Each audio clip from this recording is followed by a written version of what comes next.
का इस्तेमाल होता है। सिर्फ पैकेज फूड ही नहीं, कैन फूड, प्रोसेस फूड, सभी में नमक को ज़रूरत से ज़्यादा मिलाया जाता है। इसका एक कारण तो टेस्ट है, दूसरा प्रिजर्वेशन। चिप्स के एक पैकेट में आपको पूरे दिन के शरीर के जितना सोडियम रहता है और आप एक बार में खा जाते हैं। इसलिए कोई भी पैकेज फूड, कैन फूड या प्रोसेस फूड को खाने से पहले पैकेट में लिखे हुए सोडियम काउंट को चेक कीजिए। रोज़ाना आपकी डाइट में 1500 मिलीग्राम से 2300 मिलीग्राम सोडियम की उपस्थिति सही मानी जाती है, तो इस काउंट को अपने दिमाग में बिठा लीजिए। चौथी आदत, स्टेइंग हंग्री। लंबे समय तक भूखे रहना सेहत की कई समस्याओं को जन्म देता है। इससे शरीर में पोषण की कमी होने के साथ कमजोरी भी महसूस होती है। डॉक्टर्स के अनुसार अधिक समय तक भूखे रहने के बाद आप एक साथ अत्यधिक भोजन करते हैं, जिसके कारण डाइजेशन में दिक्कत होती है और ऐसा होने पर बिना पचा हुआ भोजन वसा के रूप में पेट में जमा होता है और मोटापा बढ़ता है। इसके अलावा इससे शरीर में ब्लड शुगर की मात्रा कम होने की संभावना बढ़ जाती है। साथ ही ब्रेन को भी ग्लूकोज की सही मात्रा नहीं मिल पाती। इसके लिए हमेशा समय पर भोजन करने का प्रयास करें या फिर कुछ ना कुछ खाते रहें। पांचवी आदत, ऑर्डरिंग कॉम्बो मील।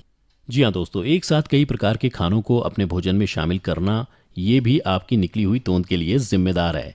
अधिकतर समय हम अपने प्लेट को पूरा भरने की कोशिश करते हैं और उसी कोशिश में अलग अलग पकवानों से पूरे प्लेट को भर देते हैं, जिसका नतीजा ये होता है कि आप अपनी सेहत की ज़रूरत से ज़्यादा भोजन करते हैं और मोटापे को बुलावा देते हैं। इसलिए एक साथ अलग अलग पकवान को नहीं, बल्कि प्रोटीन, विटामिन, न्यूट्रिएंट्स और कार्ब्स के पोषण पर ध्यान रखिए। साथ ही आनंद लेकर खाइए। इससे मोटापे से जल्द पीछा छूटेगा और आप पतले भी दिखने लगेंगे। छठी आदत, sitting all the day. Office में या घर पर दिन भर बैठकर काम करना आजकल यही ट्रेंड है। ओबेसिटी रेट के बढ़ने के पीछे इस आदत को बेहद ही भयानक माना जाता है। इससे शरीर में उपस्थित वसा सक्रिय नहीं हो पाता और मोटापा दिखाई देने लगता है।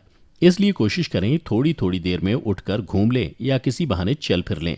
अगर आप घर पर हैं तो पानी की बोतल खुद से दूर रखिए और उठकर पानी पिएं। ऑफिस में लिफ्ट हो तो उसे नज़रअंदाज कर सीढ़ियों का इस्तेमाल करिए। या फिर अगर आप एक हाउसवाइफ हैं और बच्चों के साथ ज़्यादातर समय बैठकर बिता देती हैं, तब भी घर के दूसरे कामों में खुद को इंडल्ज रखिए और खड़े होकर करने की कोशिश करिए। हल्की फुल्की एक्सरसाइज होती रहे, इससे मोटापा कंट्रोल में रहेगा। सातवीं आदत, eating in front of TV. TV देखते हुए खाना खाने की आदत बहुत कॉमन है, लेकिन इस आदत के कारण आपको ये भी नहीं पता चल पाता कि आपने कितना खा लिया है, क्या क्या खा लिया है और ज़रूरत से अधिक खा लिया है। ये एक बहुत बड़ी डिस्ट्रैक्शन है जो आपको भोजन का पूरा स्वाद भी नहीं लेने देती, साथ ही आपका शेप और फिगर बिगड़ जाता है। इसलिए कोशिश करें कि टीवी देखते हुए खाना ना खाएं या फिर खाने पर भी उतना ही ध्यान दें जितना टीवी पर देते हैं। लेकिन ध्यान रखें, एक शोध के अनुसार दिन में 2 घंटे से ज़्यादा टीवी देखने से मोटापा बढ़ने की संभावना 20% बढ़ जाती है। तो अब की बार टीवी चलाने से पहले इस बात का ज़रूर ध्यान रखें।